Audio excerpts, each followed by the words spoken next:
I was pointing out that pinching emoji last video, and I was trying to figure out the title of the video when I was editing it, and it obviously came to that. But I was thinking, I feel like people always talk about women having body dysmorphia because of societal and cultural trends. Like, we got shorties out here getting BBLs. They got their whole body done in some foreign country because it's become somewhat normalized due to beauty standards. Do I care? I mean, listen, do whatever you want with your body. You know what I'm saying? It's not my body. Make your own decisions. But if we analyze this from a psychological level, we can't pretend this isn't rooted off of self-image and insecurity issues.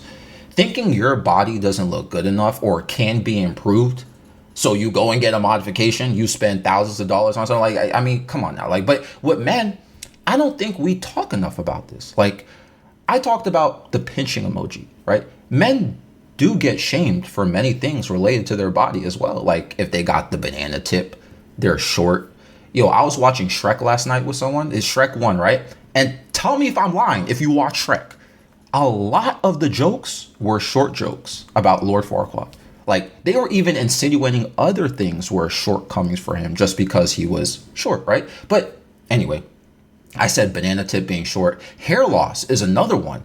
Not having clear skin because, hey, not all men wear these little makeup stickers on their face to hide their blemishes. You feel me? Not all men are spending hundreds of dollars on skincare because if you do, for some reason, that counts as being feminine. You know what I'm saying? Regardless, all these different things, even things I didn't mention, which heavily get used against men. I feel like this starts creating mental health concerns around body dysmorphia.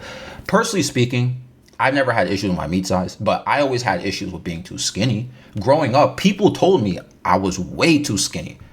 People called me anorexic, like I had a feminine body. I would get mocked. Even when I played football in high school, people said I should have played soccer instead because I wasn't muscular enough. And speaking of muscular, you guys can see from my latest Instagram picture, I'm going to be so transparent and honest about that. I'm going to be very vulnerable right now with this. You guys can see from my latest Instagram pictures, I've been hitting the gym a lot, right? I did get buff, not Brock Lesnar buff, but I am definitely bigger now. I'll tell you how that started. I'm being 100% honest. When I was going through my dating apps phase earlier this year, I really, really, really liked this girl, right? Who I was talking to. She was a gym rat. And when we went on a date, she told me straight up that I need to go to the gym more and that I was weak. And by the way, I hadn't worked out in like over a year. You know what I'm saying? I was skinny thin. I could barely do push-ups anymore because I hadn't worked out, right? And she said straight up that she likes muscular guys and wants me to go to the gym. And I was thinking about that the whole car. We had a great date, by the way, but like when she just said that and like she acted like it was just okay, like damn, like geez, you just shamed me. Like I'm sorry to say, like, and the whole car ride home, I was thinking about it. Like I was like, I felt so I was like, man, I'm so embarrassed. Yo, no joke. I literally went to the gym that night because of that. Strictly because I went on a date, I was like, hey, going straight to the gym right now. Like, I started pumping iron ever since. And yes, it's good to work out. I needed to work out. You should be working out for your health, right? But you shouldn't be doing that to impress a crush like I had. But you see how I felt so insecure about my body, which I had already been judged for in my past for being too skinny or not being muscular enough. And now I had a moment of not liking my body. It's a grown adult here. Like, bro, I'm talking about high school and all this. So now I feel insecure. Just, yo, how you say that? So I flipped things around. I genuinely felt bad. I even told her about this when I was driving home, right? That I felt bad. And she laughed at me. She said it was cute that I felt that way. I was like, bro, you like triggered my insecurities.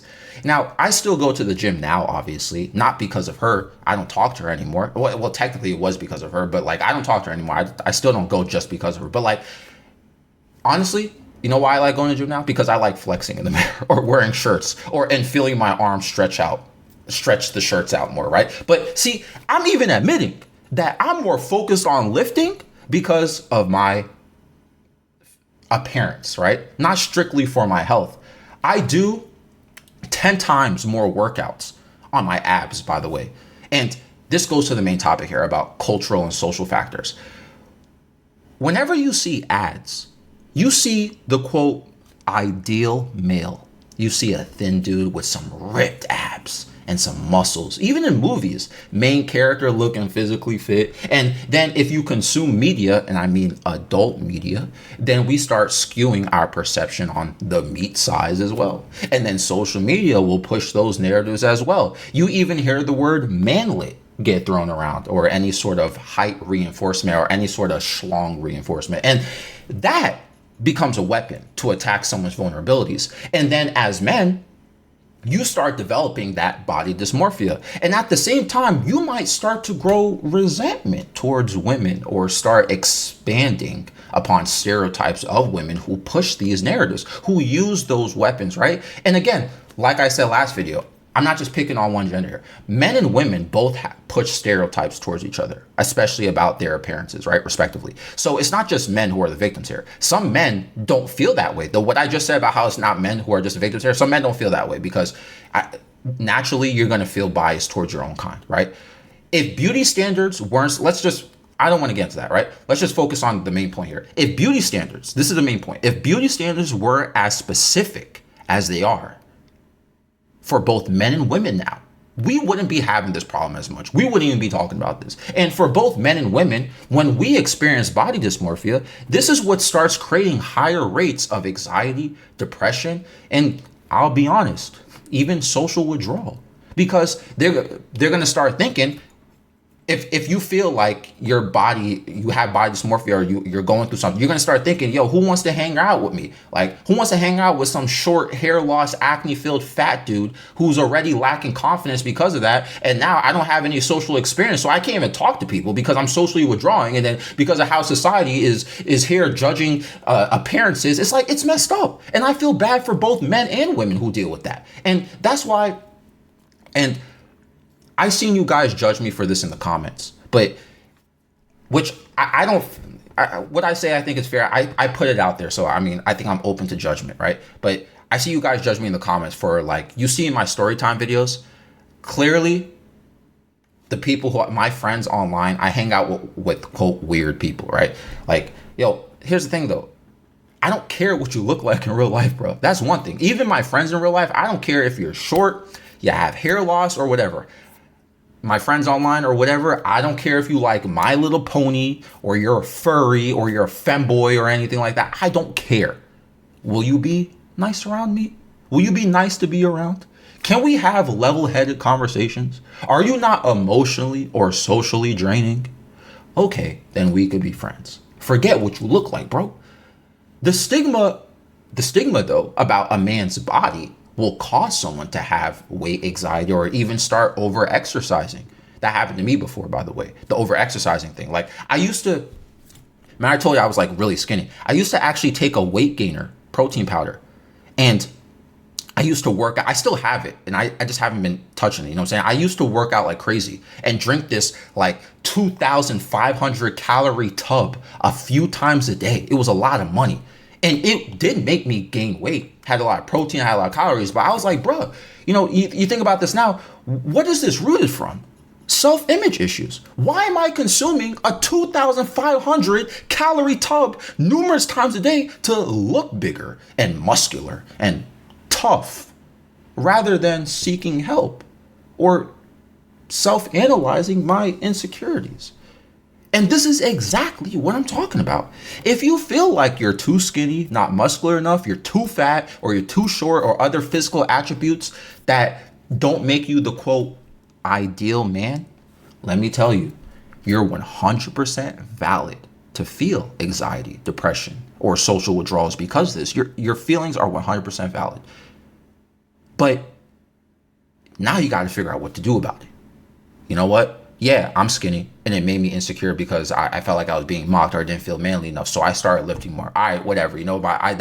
My motivation for that may be rooted off of something that didn't or wasn't necessarily genuine, right? Whatever. I need to lift anyway. But if I sat there and didn't do anything and just got mad at society for being society, then it's like I'm just wasting my time and energy stressing myself out over this. Yeah, it's wrong. People have to be motivated to do stuff because of societal pressure. Yeah, that's wrong. But you got to at least do the best you can. And unfortunately, this pressure is too much for people. That societal pressure to do something about the cards you were dealt with is too much, or the feelings that you have that I said are 100% valid. 100% valid to feel that way. People feel like that's too much for them. And they let it control their whole life. That, or where they don't do anything. Doing nothing is way worse than anything. Plan, prepare, and then execute changes. It's not easy, and we shouldn't be harsh or judge people too much for trying to make these changes. I see people at the gym all the time who are very overweight and don't look healthy. And I see other people at the gym, right? They're eyeing them or looking at them in a funny way. Listen, these people are corny for doing that. And let me tell y'all something to end this video. 85% of accomplishing a goal is ignoring people. Literally, 85% of accomplishing a goal is ignoring people, especially people who have never been in your situation. Anyway, this episode is found on Spotify and YouTube. I'm out.